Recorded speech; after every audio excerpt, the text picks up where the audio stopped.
Bien, creo que a lo largo de todos los vídeos que llevamos hechos y presentados, siempre he tenido la intención de que las personas que me siguen pues tengan una aplicación práctica.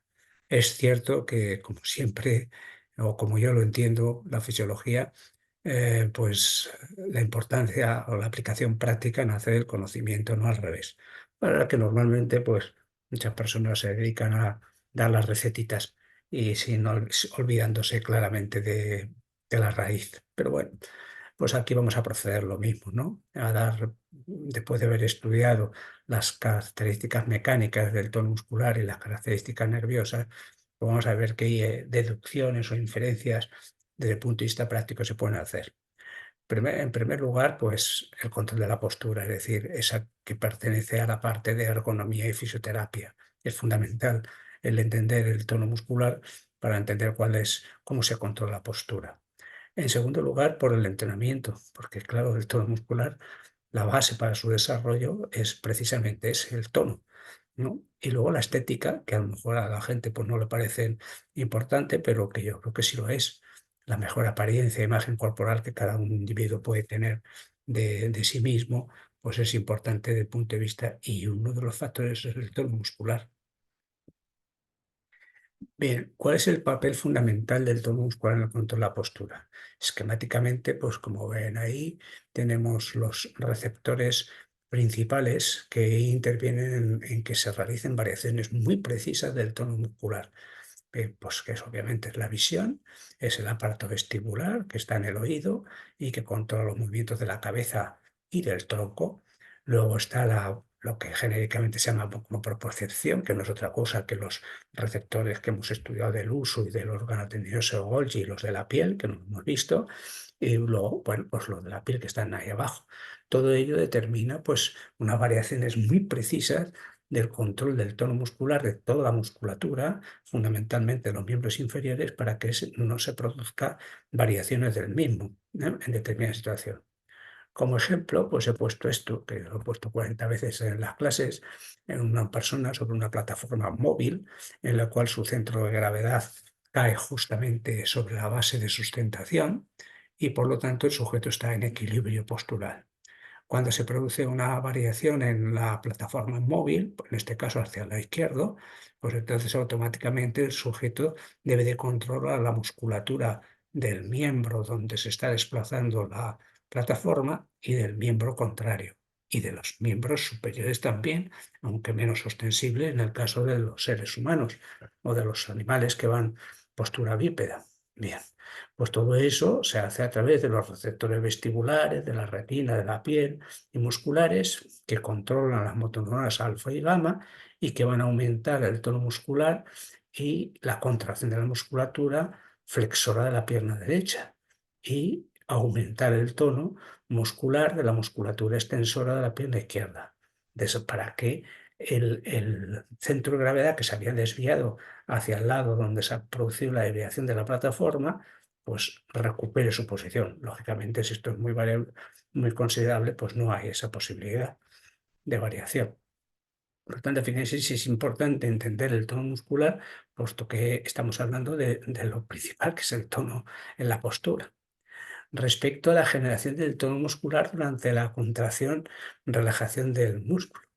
Cuando el sujeto hace la contracción concéntrica, o así llamada concéntrica, se generan tensiones en las uniones entre la actina y la miosina. Eso se transfiere hacia el tejido conectivo y desarrolla el tono muscular, en parte, como hemos dicho, no exclusivamente. Bien, pero cuando se realiza la contracción, digamos, por decirlo así, excéntrica, entonces lo que se produce es un estiramiento de las fibras de las proteínas no contráctiles, como la tinina, que determina el tono muscular viscoelástico. Bien, entonces las proteínas no contráctiles al estirarse generan tensión al irse alargando el músculo y por tanto determinan el tono muscular. Y las proteínas del citoesqueleto y de las extracelulares también generan tensión al alargamiento. por lo tanto generando el tono muscular. Es decir, que habría unas características mecánicas del músculo y del tejido conectivo que determinan que cuando un sujeto hace la contracción, relajación muscular, se produce una variación del tono muscular. Que repito, no es de la contracción, sino después de la contracción o como resultado de la contracción. Bien, durante las proteínas contráctiles, pues hemos dicho que se estiran, generan tensión, y las proteínas del citoesquelético, pues, y de extracelulares también generan tensión. Entonces, cuando haces mayor generación de fuerza durante la contracción, denominada excéntrica, que no es tal, porque aquí no hay contracción en el sentido molecular de la palabra. Las cabezas de miosina no se desplazan en el ángulo, sino que simplemente generan tensión, ¿eh? Fundamentalmente en la fase de descenso de un movimiento. Bien. Y claro, eso como consecuencia desarrolla una mayor tensión en el músculo. La parte nerviosa, pues ya la hemos explicado, y sería pues eso, que a través de la información de los OTGs y de la información de los usos musculares se controla la actividad de las motoneuronas que actúan sobre las fibras musculares que están fuera del uso. Y a través de los OTGs, básicamente, y de los usos musculares, de los usos musculares y los OTG, se controla el tono muscular. Bien.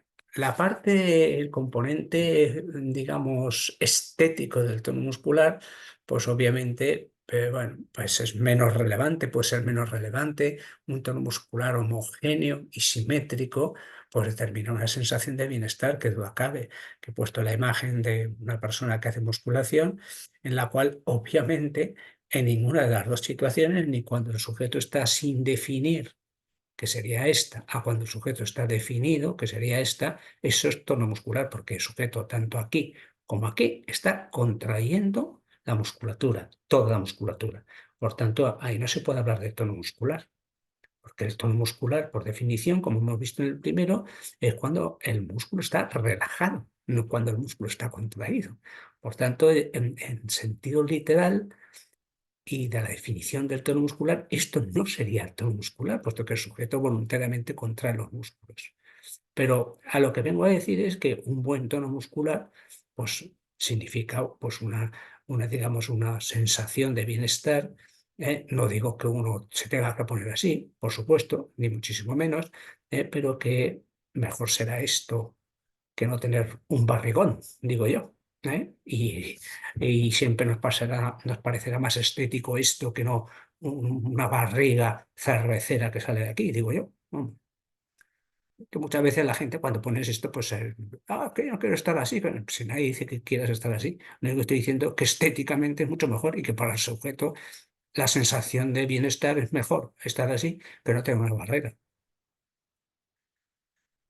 Bien, los fenómenos contrarios, ¿cuáles son? La espasticidad y la rigidez. ¿En qué consiste la espasticidad? Pues es una hiperactividad muscular involuntaria en presencia de parálisis central. Es una definición de un grupo de trabajo de las alteraciones del movimiento. Bien, como pone ahí pues en inglés. Interdisciplinary Working Group for Movement Disorders. Bien, pues eso es ni más ni menos que la definición más completa que yo creo que hay, ¿no? Que es la hiperactividad muscular involuntaria en presencia de parálisis cerebral, parálisis central, perdón. Bien, las características: que hay un aumento en la reacción a los movimientos articulares pasivos y rápidos, que aumenta la rigidez al realizar movimientos articulares pasivos y lentos, y que las contracciones musculares son involuntarias, sostenidas o intermitentes. Por el contrario, el aumento de la espasticidad y la rigidez se vería motivado porque, claro, todos los componentes que hemos esquematizado aquí, la excitabilidad refleja el número uno, aumenta. La excitabilidad de axones de las motoneuronas alfa y gamma, ¿vale? Que sería la 2 aumenta esto. Disminuye la excitabilidad por lesión de las vías descendentes. Claro, las vías descendentes, si hemos definido como la parálisis, pues al tener menos activación de las motoneuronas. Y la desinhibición de la información de los OTG y del circuito de Rensum, que como hemos dicho, controlaba. Por lo tanto, todo eso sería la explicación a la, digamos, al aumento a la espasticidad. Por el contrario, el aumento del tono, cuando se dice la rigidez, ¿qué es la rigidez? A diferencia de la espasticidad, aumento del tono muscular, igual, pero que no depende de la velocidad del movimiento. Esa es la diferencia al respecto y que afecta tanto a flexores como a extensores.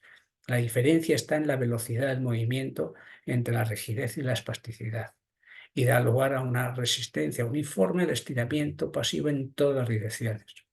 Las causas, por mayor actividad de las motoras gamma, influencia desde los centros superiores supraespinales, reflejo de estiramiento de latencia prolongada, es decir, que perduran en el tiempo, reflejos mediados por referencias cutáneas, reacciones de alargamiento y alteraciones de las propiedades viscoelásticas del conjunto que muchas personas olvidan.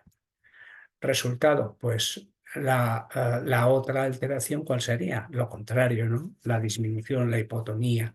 Entonces, la hipotonía, pues obviamente es porque hay menos actividad de central, porque hay alteraciones en la información desde los receptores del uso hacia la médula espinal y porque hay alteraciones en los propios músculos, es decir, que en definitiva se produce una alteración mecánica. Bien, pues con esto he terminado pues una parte que yo considero que es un poco dura, pero que el lector que quiera pues debe de indagar más en ellas.